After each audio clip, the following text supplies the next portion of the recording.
Sorry if I'm a moment late, everyone.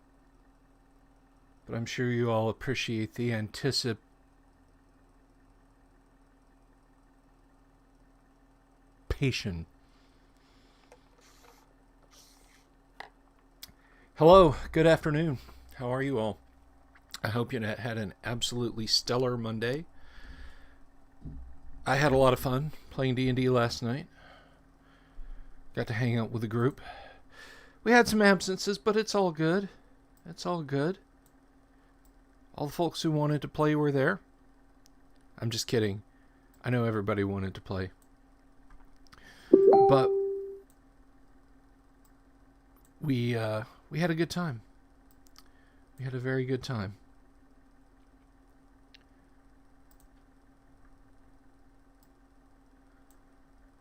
Oh, I'm getting a message from someone. Who can it be now? So today we're going to talk a little bit more about Greyhawk deities and whatnot, but let's talk about that game recap.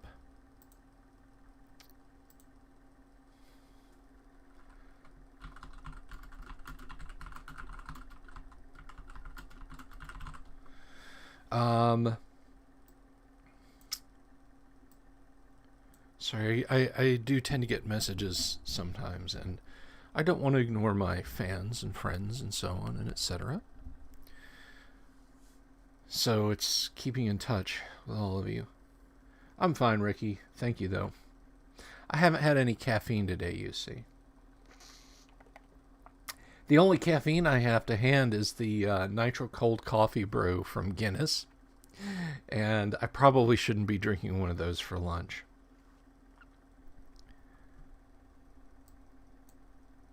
So yeah. Let's see here.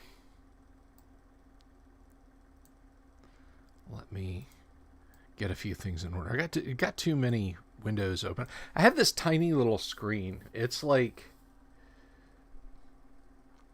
barely the size of a large laptop screen. Even though it's a standalone monitor, it doesn't do great resolution. So yeah, it's a little difficult to get all my windows in order. Satan, get thee behind me. Kay Blair is over there. Do it. I'm not drinking a pint of Guinness at 12 whatever in the afternoon, 12:45. Sorry, I had to stretch a little bit there. But I'm getting awake now, guys. I'm getting awake. I don't know what's going on right now with my internet connection. Not my internet connection, just my connection to YouTube. I'm getting this error. YouTube is not receiving enough video to maintain smooth streaming. Well, I don't know. Is my streaming smooth? You guys tell me. Seems to be pretty good. And speaking of what's pretty good, hello, Adam Black. Guys, stop it. I'm not... Wednesday night. I'll do the Wednesday night stream, and I'll drink one of the nitro cold brews then. I'm not drinking... I'm not drinking a Guinness at noon. Yes, I'm aware that it's 5 o'clock Greenwich Mean Time, but that's, you know...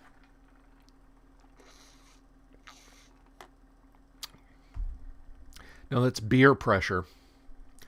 I seem fine. That remains to be seen. But let's talk a little bit about the game last night, because it was a lot of fun.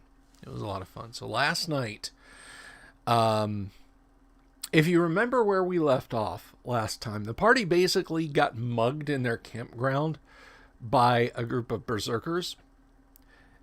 They gave a lot better than they got. That's for darn sure. The berserkers basically couldn't scratch them. There were some gigged up men-at-arms. A few got knocked around. But the berserkers are a single hit die. They're basically fighting men. They're slightly better than fighting men because they have a full hit die. See, that's the thing. Men-at-arms have 1 to 6 hit points each. That's not a lot. as a single sword thrust can take down a man-at-arms, which makes sense when you think about it in the vision of the grand battle of hundreds or thousands or even just a few dozen forces on a field. Guys going down to single arrow hits, sword thrusts, spear attacks, axe blows, mace hits, that sort of thing. They're dropping. They're not exceptional heroes like characters. But at first level, there's not much distinction. So they become highly important to the party. Ira says, our work policy says we can have a beer with lunch. Hasn't been updated since the 50s. So I do that every so. Now, I'm going to pause the telling of the tale right now. When I was working years ago, I don't mean years ago like in the 50s. Shut your damn mouths. But no, in the 90s, the office park I worked at, we got an Applebee's that opened there. A very shrewd move. I mean, you can hate Applebee's if you want, that's fine. But a place that serves a hot sit-down meal that you can walk to from one of like 5 office complexes, that's genius. And the reason it was genius is because, yes, I too, on some occasions, would go over there and have a brew and a burger for lunch at the Applebee's. And it was sanity saving sometimes. Hello, Damien. So, back to the game. Party fended off the muggers, packed up, traveled for a few more days. It had rained the night before, so the following evening, it was cold and damp and foggy. Think like a pea soup fog. Not wanting to sleep on the ground, even with their Daern's Instant Fortress. Remember, Daern's Instant Fortress is metal. And any of you who may have ever been in the military and had to be in the field, think about the inside of a tank or an armored personnel carrier when it's cold. And then you've got a bunch of warm bodies inside the vehicle. How badly it sweats and how yucky it starts to feel. So the party saw that there was a hill sort of poking up out of the fog and said, let's make for that. We'll set up the camp there. We'll put up a big bonfire. Everything will be wonderful. And they did that, and that was that was late in the night. They put up their camp, and then from out in the fog, they heard someone calling, "Help! We've gotten lost in the fog. We saw your fires. Can we come and warm ourselves by them? We've been chased by wolves. It's terribly cold." And they were immediately suspicious of what it might be. They didn't answer. And so the voice began to get closer. It was mounting up the hill towards them.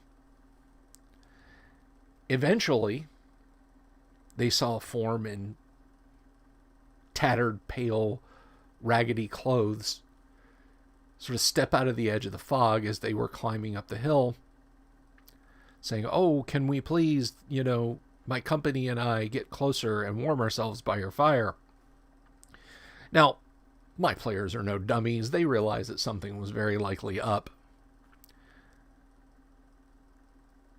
And as soon as the speaker walked into proximity of the fire, she attacked one of the men-at-arms, but was unsuccessful. That's when that's when we started the process of, are we surprised or not? The party was not surprised, but a large crowd of similarly clad figures rushed in. Alarms are raised. The characters who are asleep in Daern's Instant Fortress are, getting roused, getting ready for battle. And as they're leaving the Daern's Instant Fortress, the forces that had besieged them rush into the camp of men-at-arms, and the party makes it down just in time to see a whole raft of the men-at-arms falling to the blows that these things are landing. At this point, it's very clear that the party is under attack by a large group of wights. W-I-G-H-T-S, like barrow wights. Now, like I said, men-at-arms are one-hit die creatures, effectively. And every touch from a wight drains a life level from whoever they successfully hit.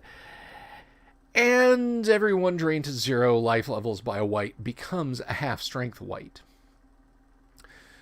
So 8 of the men-at-arms fall, being grappled by the wights. A couple more are struck but not dragged off. A turn undead was cast, and a few of them ran away into the fog. It was at this point that the high-level cleric in the party, Bran Grayson, who could destroy the undead with this turning, was awakened, but unfortunately, a large amount of the men-at-arms were dragged off screaming into the night before Bran Grayson could arrive from his quarters in the tower and turn undead. Bronn, the captain of the NPC men-at-arms, wanted to go try and rescue his men immediately, but they told him, like, rushing off into the fog in the middle of the night is a bad idea. It'll be sun up soon. If they can be saved, we'll save them then. As soon as the sun came up, the party prepped. They cast strength. They cast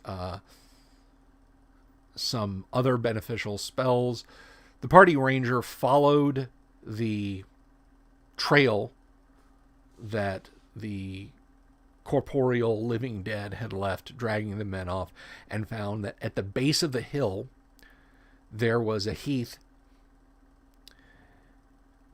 with a deadfall of boulders in it. Well, they searched around, and Grindel the dwarf determined that, yes, this was some kind of entrance or opening. Petra, having had strength cast on her, just grabbed the boulders and flung them out of the way until they could see their way in. They explored into the tunnel that led straight into the hill and found a huge sepulcher with funeral slabs arranged through it, and on them the men-at-arms, in addition to the wights that hadn't been destroyed, lying under funeral garb. Well, the party lost initiative, but the living dead still had to get up and move to the far side of the room where the party was to attack them. So in that time, they cast Ice Storm, threw some holy water, blasted some with magic missile, and Bran Grayson and Caerleon's turning put paid to the rest of them. Which unfortunately, yes, included the men-at-arms who had been grabbed and dragged back into their lair. So that was the end of a good many of their men-at-arms. They sanctified the room, found some treasure. They did find 3,000 gold pieces in and amongst the ancient remains of the burial chamber. So they made sure all that was sanctified before they even touched it. Hauled that out, used Stone Shape cast by Jaden the Druid to try and help collapse the chamber itself, and then he went and conversed with some of the local wildlife to put the word out to perhaps any dryads nearby or treants to come and help finish off this place, to just collapse it inward. And from there, it was an uneventful trip across the plains to Littleburg, which is a town that is between Valuna and Furiondi. It's right on the River. If you look at your World of Greyhawk map, you'll know where I'm talking about. Littleburg in my campaign is a large town of about 6,000. So they found some more men-at-arms to recruit to replace their losses. One of the magic users in the party, Jaden's the druid. I'm sorry. Veneran was able to level up, so they sold a broom of flying so they would have enough money for him to level up. There was some debate over whether or not, that would be possible, but they did find a buyer for it, and Jaden then had enough, one more time, Veneran then had enough funds to gain another level of magic user and went from, I believe, 6th to 7th, or was it 7th to 8th? I'll have to check my notes. But at that point, it was late in the evening. The party did a little bit of business, and in the ensuing week that it's going to take Jaden... I'm sorry, guys. I'm having network problems today. I apologize. I don't know what's going on. OBS just disconnected on me. So that is how the game went, and it was a lot of fun.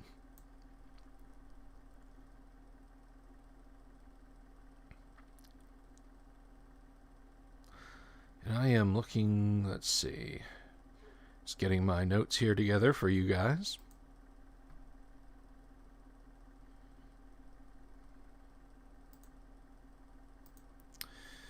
Bear with me a moment. Minor technical difficulties. Hey, Mike Holland, I see you over there. Snuck in on me. Mike's over on Facebook saying hello. So hello back to you.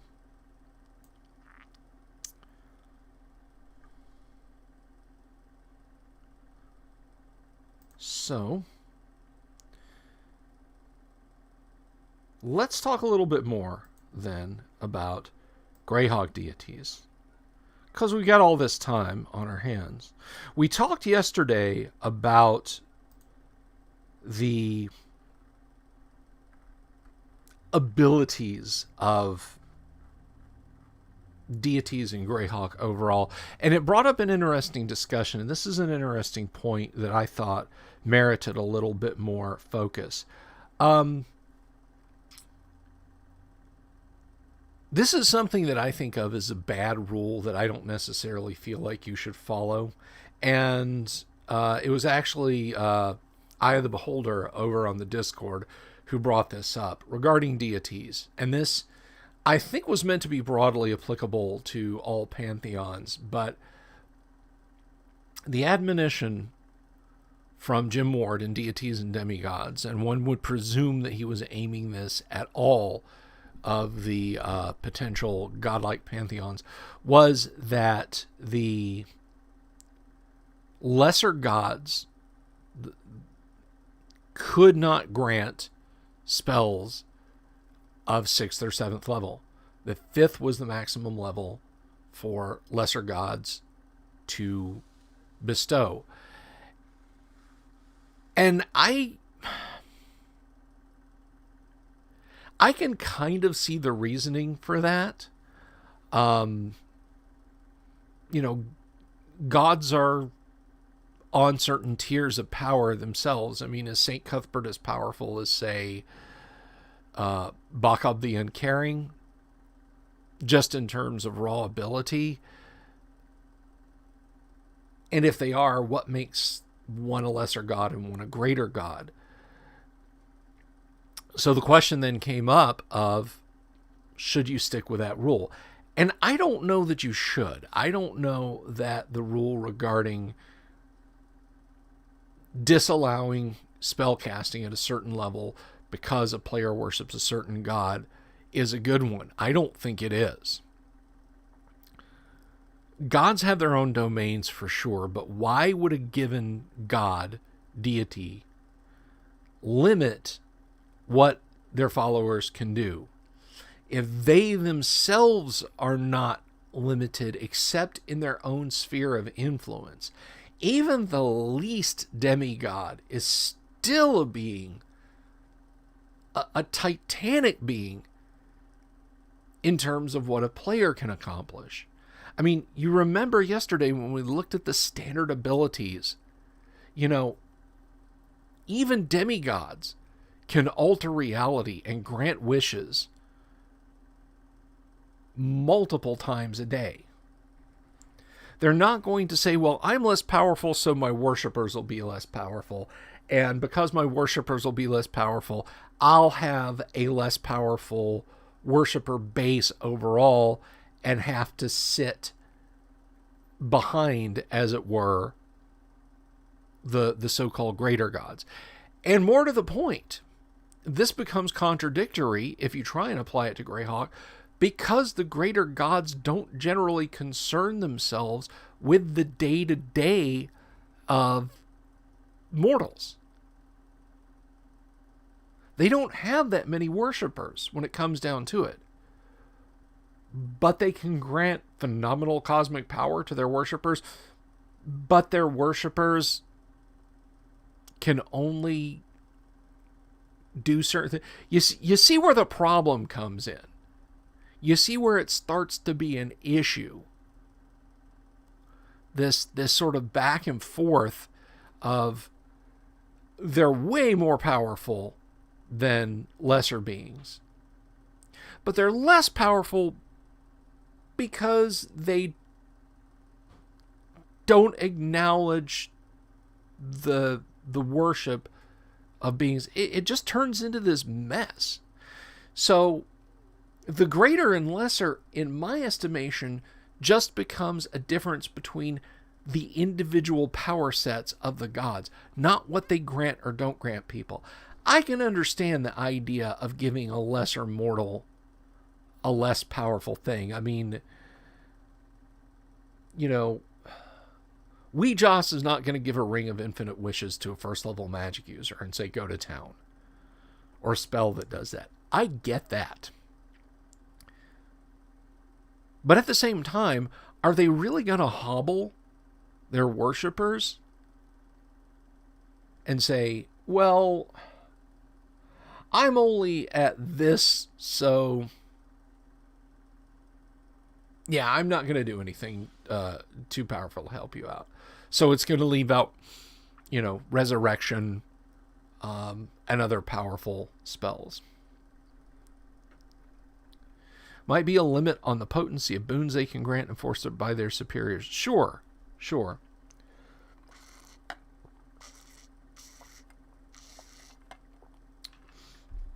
But in my calculus, I don't feel that granting a cleric... I mean, if you've clawed your way up to 17th level of clericdom, or even 14th or 15th, that's going to raise some eyebrows in a good way in the cosmic sphere of things. And something else, I feel somebody else pointed this out in the Discord. The common man, and even common men who gain a level or two as a cleric and can cure light wounds occasionally, or bless, or what have you, in the spells as laid out in the player's handbook sense.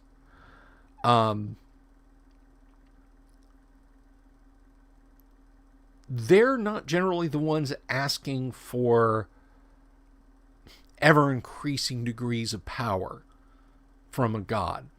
There are commensurately few people that are going to be given any boons by gods. They are extremely rare creatures who gain these boons. So it's not as though they're being petitioned by mortals constantly to give a little bit of their power to them. And the ones that are going to get it are usually going to be the ones who need it the most. is a demigod really going to say, hey, look, I would love to help you out. I would love it if you were a little bit more powerful, but I'm just not going to do it? Yeah, you're going to die in some dark hole somewhere out of sight of the sun. You wouldn't have, but I got my rules.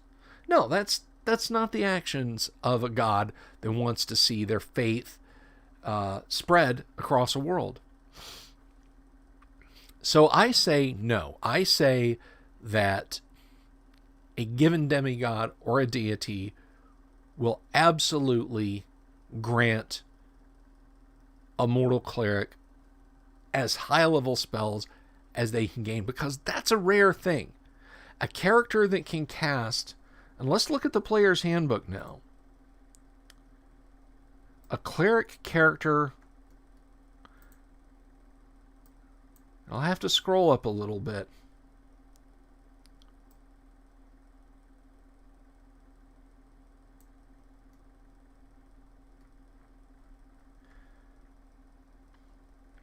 But you have to be an 11th level cleric. I'm sorry, a 16th level cleric before you can cast your first 7th level cleric spell. And that's assuming a wisdom of 18 or greater. I'm sorry, I don't care if you do worship lesser deities like St. Cuthbert, like Xanye, like Muris, or Biri, or any one of the so-called lesser gods. If you adventure to the point that you're casting 7th level cleric spells, you deserve it. And I'm not going to use that mechanic in deities and demigods and say, sorry, you worshipped the wrong god. How would that net a god any service under player characters? How would that god be able to carry forward in the multiverse if they can never have defenders of the faith? Thank you, Ricky. You get it. Don't limit your pantheons. The limitations are in and amongst gods. Now, if you worship, again, Maris, and you entreat her, and somehow she herself intervenes, she is a lesser god. She's not going to be able to raise the entire party, resurrect them. She's going to have limitations on what she can do. That's where the limitations come in. So just keep that in mind.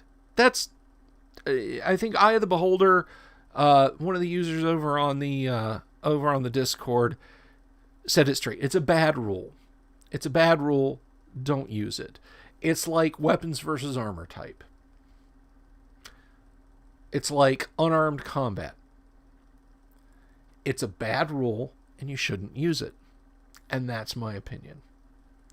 So now that I've kind of gotten on that polemic a bit,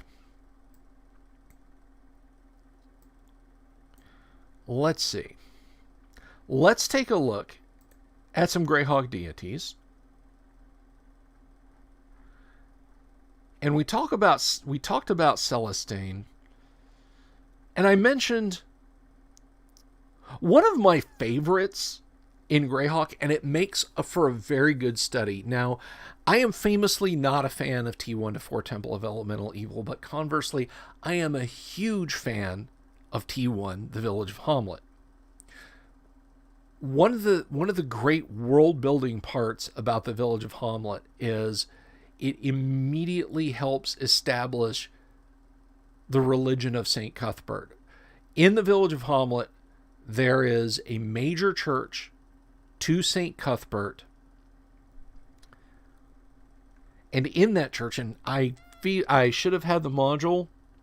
I really should have had the module in front of me. But when the question comes, well, how should we go about explaining how churches are, what they look like, how clerical functions work and so on. There is a great model to build out from in the village of Hamlet, and it is the Church of St. Cuthbert. And they talk about the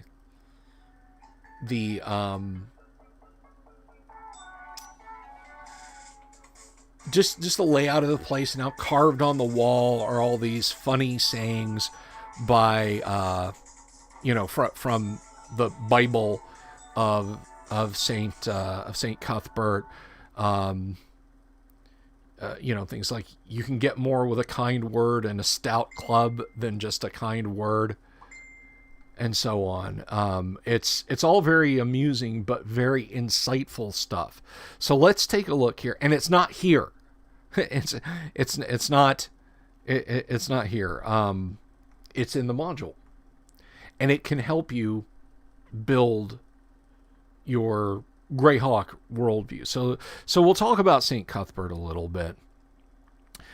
St. Cuthbert appears as a stout, red-faced man with a drooping white mustache and flowing white hair. He wears magicked plate mail. Atop his helmet is a crumpled hat, and a starburst of rubies set in platinum hangs on his chest. In his left hand he carries a billet of wood, which is known to beguile humans touched by it. Yeah, I bet. In his right hand is the fabled Mace of St. Cuthbert.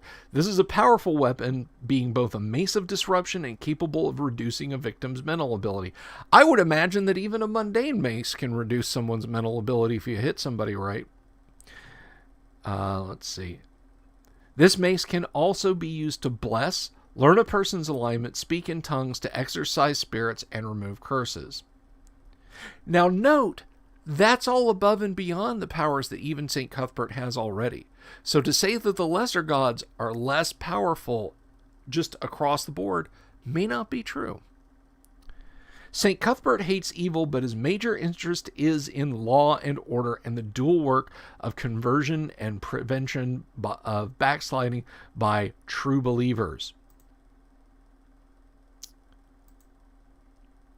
He seldom leaves his plane unless some great duty brings him forth. When on the prime material plane, he will sometimes appear as a manure-covered yokel, a brown and green-robed wanderer, or as an elderly and slight tinker. In these guises, he tests the doctrine of the faithful or seeks new converts. He can gate to or from Arcadia or the prime material plane at will. He otherwise has the powers of a lesser god.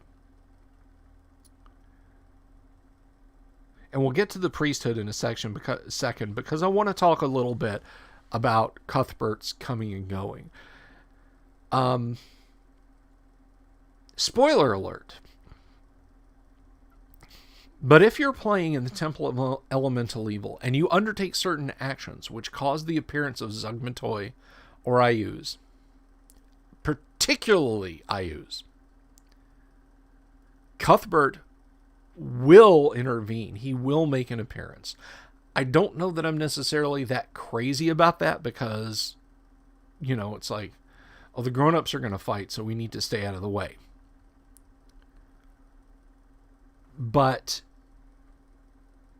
Cuthbert is a very hands-on demigod. He wants to get close to his people, so to speak. Even though, again, it says, he seldom leaves Arcadia, the plane of Arcadia. But he does do it. He does come to the prime material. He is a relatable deity.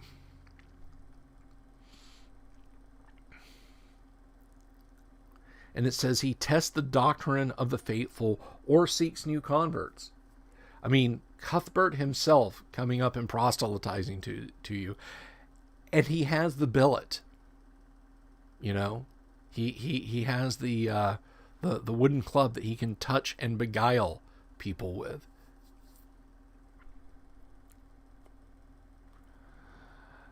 So there are 3 orders of the priesthood of St. Cuthbert. The chapeau dress in varying garb, but all wear crumpled hats. That's a beret, by the way. If you look at Jeff Easley's drawing in Temple of Elemental Evil, there's a very stout-looking Cuthbert, and he's wearing a beret. So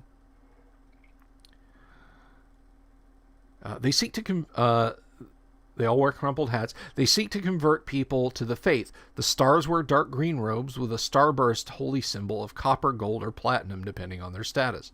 They seek to retain doctrinal purity amongst the faithful. The stars are reputed to be able to read minds. The billets are the most numerous, serving as ministers and protectors of the faithful.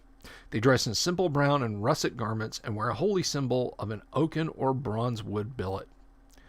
While St. Cuthbert has many large places of worship, wayside shrines and small rude chapels are as usual.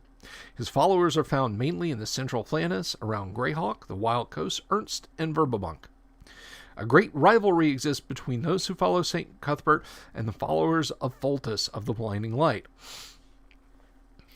So here we kind of come to an interesting data point. Just because all the good gods in a pantheon are not all the gods, just because many of them might have similar alignment, doesn't mean they have similar goals, and it doesn't mean that they are jealous or are not jealous of one another in terms of worshipers. Another great example, again, to go back, Weejas is very, very jealous of Maris. Maris is the Greyhawk goddess of beauty and love, and Weejas is jealous of that. I mean, Weejas is a major god. Maris is a lesser god. I mean, couldn't Weejas just will herself to be that much more beautiful? No. But to go back to St. Cuthbert, Pholtus of the Blinding Light and St. Cuthbert of the Cudgel, both majorly lawful good religions. There is a great rivalry. Now, I wouldn't say it's a war. I wouldn't suggest that there's, going to be a... But maybe you would. Maybe you would. There are some followers of Pholtus who might be incredibly religiously intolerant of St. Cuthbert worshippers, to the point that they wouldn't even want them in their temples. Yeah, well, my 5th level cleric of St. Cuthbert can train up to 6th level now if there's a temple available. No, there's not. But you said there was a huge temple of Pholtus. That's right. And they don't even want to see you in there, regardless of how much you're willing to tithe to them for it. And indeed, tithing to a church of Pholtus to train there might anger St. Cuthbert. You might suddenly find yourself without the very abilities that you were training up to get. So again, like the old saying says, lawful good does not necessarily mean lawful nice. And it doesn't mean lawful get along with everybody. So that's just something to consider there, and it's an interesting piece. The followers of Pholtus of the Blinding Light and Cuthbert are in opposition to each other. Goat butts against the edge, and its horns become entangled. So the next deity up, let's see who we've got. This is Elana of the forests. Forests, meadows, animals, flowers, fertility. Elana of the and she is a lesser goddess in neutral good. Elana of the forest is said to be the patron of all good folk, elven, human, or otherwise, who dwell in woodlands and love such surroundings. So I would say probably amongst the very small amount of elven clergy, Elana would be their patron deity, patroness. Let's see. She is likewise the deity of those who hunt, fish, and otherwise gain their livelihood from the forest. She is thus worshipped by rangers, foresters, trappers, hunters, woodcutters, etc. More females than males serve Elana. It is possible for Elana to take either of two forms, a human or elven female. In human form, Elana will have either chestnut or black hair, while in elven form, her tresses will be pale golden or coppery gold. Her eyes are either startling blue or violet, and her complexion is most clear and fair. Her garments range from those of a huntsman or ranger to those of an elven princess. Elana carries a longbow, which always hits its target. She uses arrows of slaying from many woodland creatures, bears, stags, etc.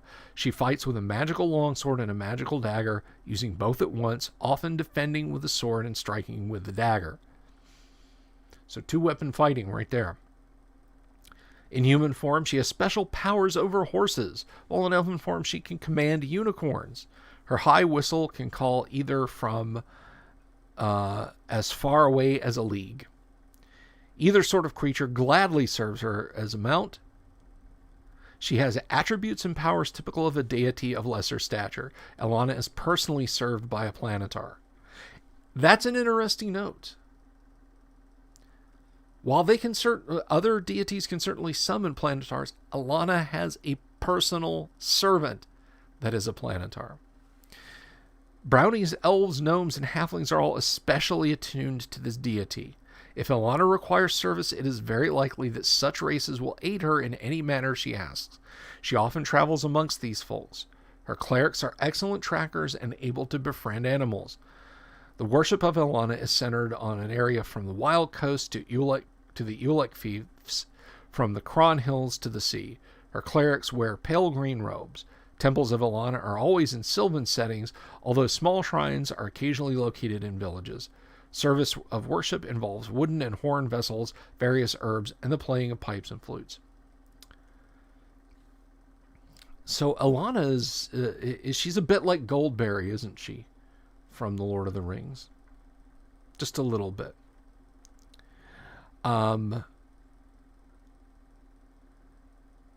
unlike, say, up here with Cuthbert, we don't get a lot of look into the priestesshood or priesthood of Elana's church and what boons that might grant certain worshippers of her. So a lot is left here in this description. A lot is left to the dungeon master to manage for the players.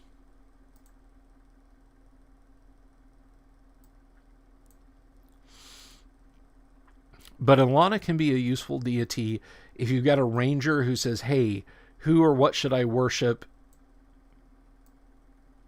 Consider Elana.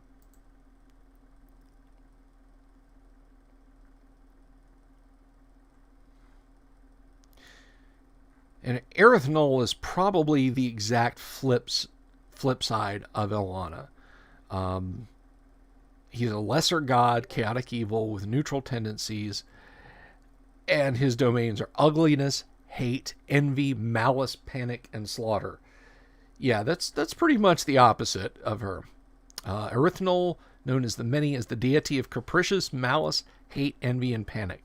His followers include humans and humanoids as well, for Erythnol is said to greatly reward his faithful servants for their fickleness and wicked deeds. Erythnol stalks all battlefields in order to strike fear and rout wherever possible. This deity appears as a 7-foot-tall, brutal-looking man. He is rubicund of complexion, hirsute, and muscular. Erythnol has mad, darting eyes of dull green color which are horrible to behold. He is typically clad in red fur garments and russet-dyed leather. He carries a huge stone-headed mace. The head of this weapon is pierced so that when Erythnol swings the mace, it gives off a shrieking whistle. That's a nice touch. The keening from Erythnol's stone-headed mace has been known to send those hearing it fleeing and screaming in fright until they pass out from exhaustion. When Erythnol engages in combat, his visage mutates, flowing in form from human to gnoll to bugbear to ogre to troll. This denotes his special power to generate servitors from his blood. If Erythnol is stabbed or cut in battle, the following creatures have been seen to spring forth from his spilled blood.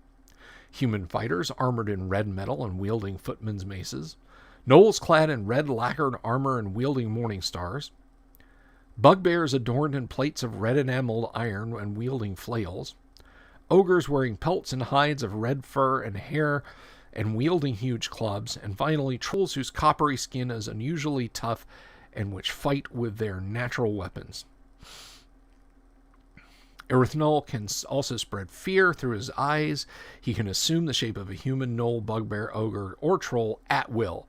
Erythnol otherwise has all the powers typical of a lesser god. Clerics of Erythnol dress in rust-colored garments. Ceremonial robes are often white, splattered with blood. Masks include stylized visages for each of Erythnol's 5 aspects. Most places of worship of Erythnol are hidden. Most towns and cities have a small cult of his followers amongst the denizens of the local thieves' quarter. Many gnolls, bugbears, ogres, and trolls worship this deity. Services include shrill reed instruments played in discord, gongs, and drums. Major rites include fire and a sacrifice. So yeah, Erythnol is some seriously bad juju.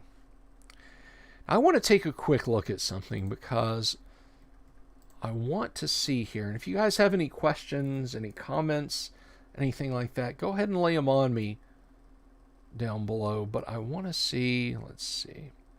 So 37. So there's some quasi-deities. There's our standard.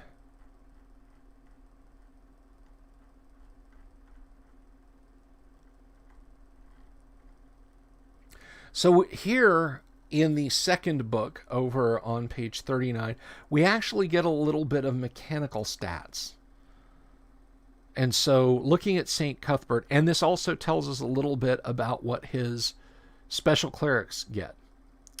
So St. Cuthbert is -3, -8 if in his plate mail, move of 21 per round, 224 hit points. So for those of you out there who fondly remember the days of being a child and saying, you know, the dungeon master treated deities and demigods like a monster manual and we slew Cthulhu and all that, I hope you had fun. But the reality is they're a lot tougher than they seem.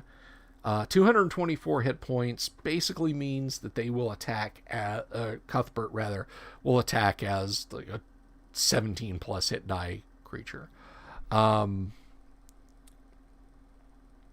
Damage attack by weapon type plus strength bonus.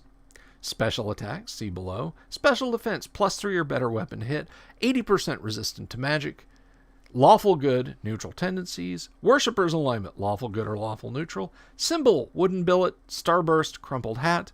He's from Arcadia. I hope he bought enough tokens. Little video game joke there, very little. Cleric druid, 22nd level cleric, 8th level druid. He ain't messing around on the cleric front. Fighter, nil. Magic user, illusionist, nil. Thief or assassin, nil. Monk or bard, 7th level monk.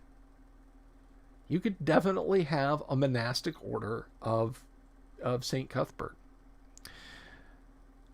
All psionic attack and defense modes. Strength 20, intelligence 10. This just throws me for a loop. But yes, he is intelligence 10. Strength 20, intelligence 10. Wisdom 23, dexterity 19, charisma 25. Constitution 25, charisma 19. He wears plate +5. His bronzewood cudgel is a +3 weapons, equal to a morning star in St. Cuthbert's grasp. Any human touched by this weapon must save versus spells or be beguiled for 5 to 20 turns. It's a Mace of Disruption +5, and any 2-hit roll on a natural 20 permanently reduces by 1 point the intelligence of the creature struck. Again, I maintain that you just have to hit somebody really hard with a normal mace to get the same effect. It blesses targets with a touch if the wielder wishes. Nose alignment once per day, exercise once per month, and remove curse 7 times a week. So basically once a day. Although it does say 7 times a week, so it could be 7 times in one day. It could be 7 times in 1 hour. Just you're not doing it again for the rest of the week. Now we get into the priest abilities a little bit here. Chapeau gain the ability to cast 1 shillelagh spell per day at 3rd level. Stars gain the ability to cast 1 ESP spell per day at 4th level. And billets gain the ability to cast 1 friend's spell per day at second level. These abilities are gained at no cost in additional experience points. So Elana has some great abilities. 180 hit points, armor class -6, number of attacks 3, damage per attack, by weapon type +5. Special defenses +2 or better weapon to hit. 75% resistant to magic. She is neutral good. Worshipper's alignment neutral good, any good or neutral. And that's not any neutral, so yeah, Alana's not going to have too many neutral evil followers, I don't think. Symbol is a unicorn horn. Plane is a prime material. She's an 11th level druid, a 12th level ranger, a 10th level magic user. And by the way, just for those of you who are new to it, if it seems a little weird that I'm cataloging all these different powers that seem kind of incongruous, like a monk and a cleric, a ranger and a druid and a magic user, gods can be whatever they want. They can acquire those levels of power in ways that humans can't comprehend. So she is 18 by 99 strength, 19 intelligence, 18 wisdom, 21 dexterity, and 18 charisma. Now, comeliness as a stat, I know a lot of people have used comeliness for characters. I reserve it strictly for the deities themselves. It can help when you're trying to bring the awe or horror power from deities and demigods. So, no, my players don't have comeliness stats. If they have a charisma of 8 but describe themselves as being stunningly beautiful, that's fine. The two are not incongruous. If they have a charisma of 3 and describe themselves as being stunningly beautiful, then we kind of got to have a word. But on the flip side, remember, let's look at, she has adamantine bracers, which give her protection equal to armor class 0, and in addition, bestow a bonus of +2 on all of her saving throws. Now, deities save, to go by deities and demigods, deities save on anything better than a 2. So you've got to do some pretty righteously awesome stuff to make Elana fail a save. An arrow fired from her longbow will always strike its targets, even at its maximum range of 21 inches. Her quiver holds 40 arrows. These are various, those which are not arrows of slaying for various woodland creatures are arrows +3. She has a longsword +6, which is equal to a defender, as outlined in the Dungeon Master's Guide, and a dagger +4. If Elana requests service from brownies, elves, gnomes, or halflings, it is 90% likely that such races will aid her in any manner she asks. Clerics of Elana are able to track as if they were rangers at a level of ability equal to that of their experience, i.e. first level clerics track at first level as first level rangers. At 5th level, they gain a spell equal to the animal friendship of druids. This is in addition to their normal clerical spells, usable once per day at a level equal to the cleric's level of experience. These bonuses cost the cleric an additional 5% in experience. So, an interesting bunch of abilities given by Elana there.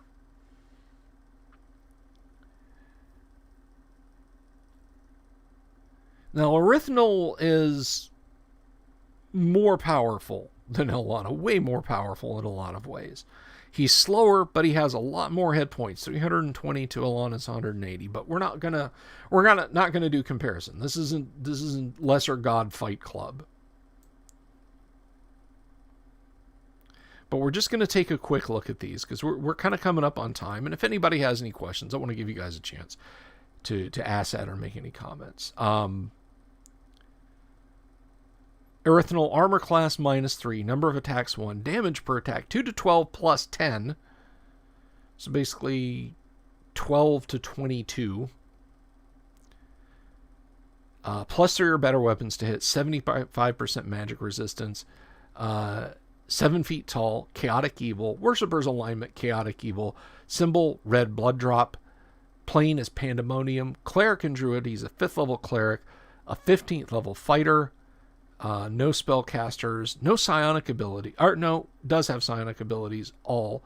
Strength 22, intelligence 16, wisdom 16, dexterity 19, constitution 22, charisma -4. There's the horror power.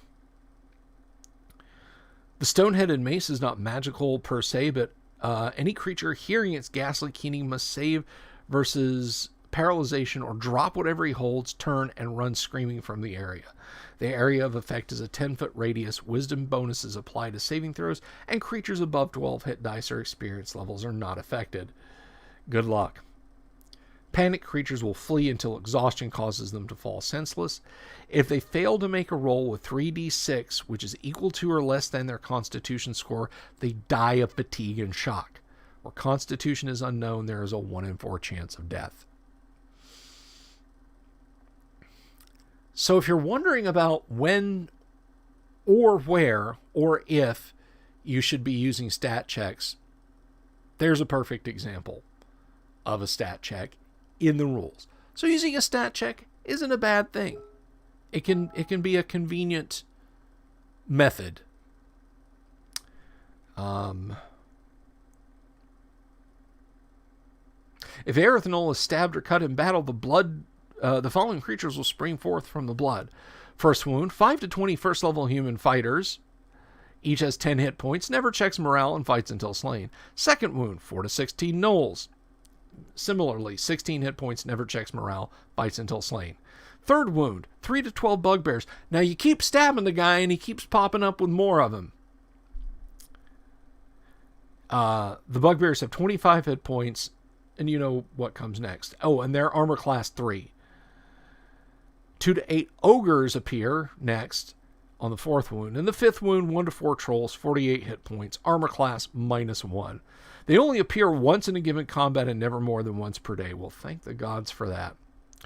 In addition to normal clerical spells, Erythnol can cast a fear spell exactly as if he were a 12th level magic user, except that the spell-like powers issues from Erythnol's eyes.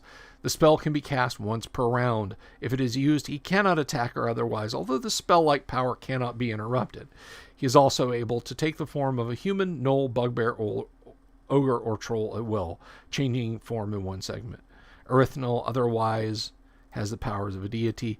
Each cleric above 3rd level is able to cast a scare spell, just as if he or she were a magic user. This is in addition to normal cleric spells. So Erythnol is not handing out a lot of extra stuff. Which, given that he's chaotic evil, that kind of makes sense. So I hope the Pantheon is beginning to kind of take shape for you guys, and it's making a little bit of sense how the deities are arrayed in Greyhawk. We're kind of running up against time, so I think finishing up talking about Erythnol is a good place as any to let off. Any questions before we take off today, guys? Anything at all? Any questions you guys have? Any comments, criticisms, and negative, nasty remarks?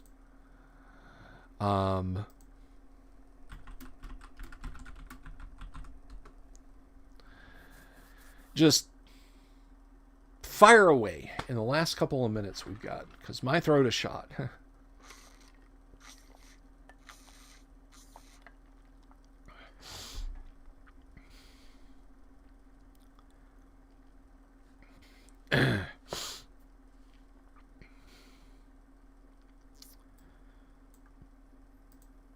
Ricky, I was just talking about your clerics earlier. I don't limit my pantheons either. And that's good for you. Anybody over on Facebook? Mike, you still there? You got any questions? Any D&D deity questions? While you guys are formulating, let's see.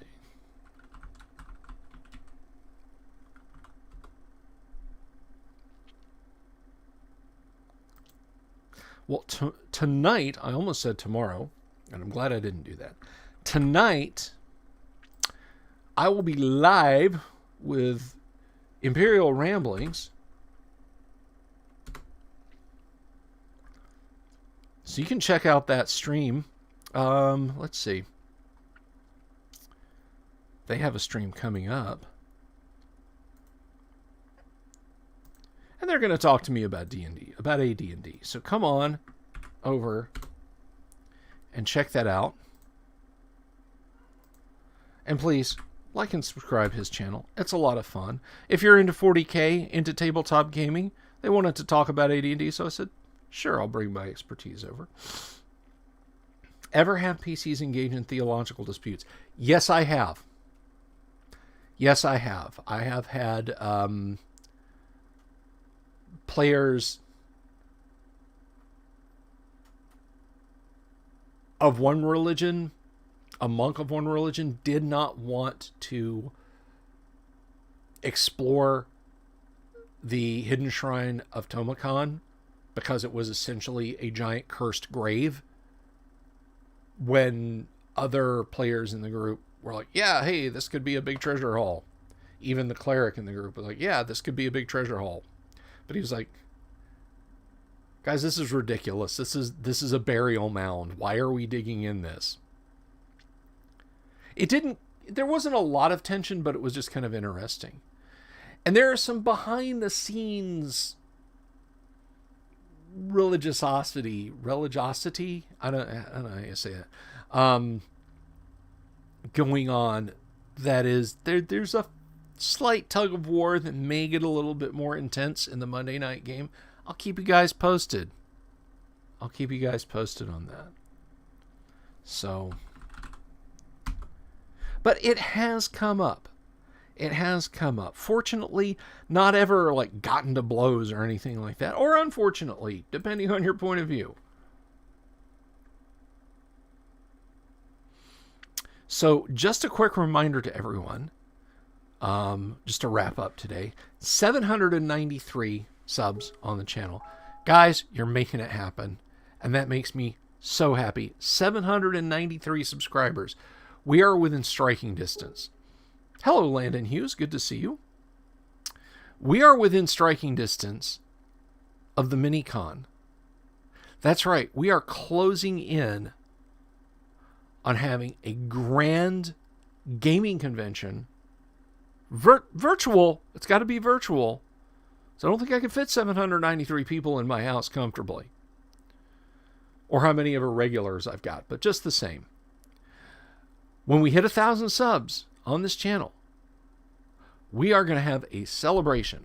We are going to have a virtual mini-con.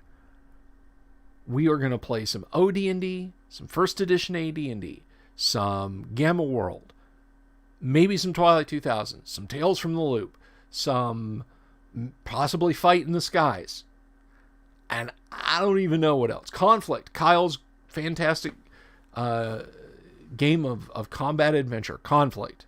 We're going to be playing that. So, when we hit 1,000 subs, that's the celebration point, guys. And we're getting closer every day. I can't fit 700. Not with that attitude, mister. And I could, stack people like cordwood. I wonder if you could fit 793 people in my house. 1,300 square feet.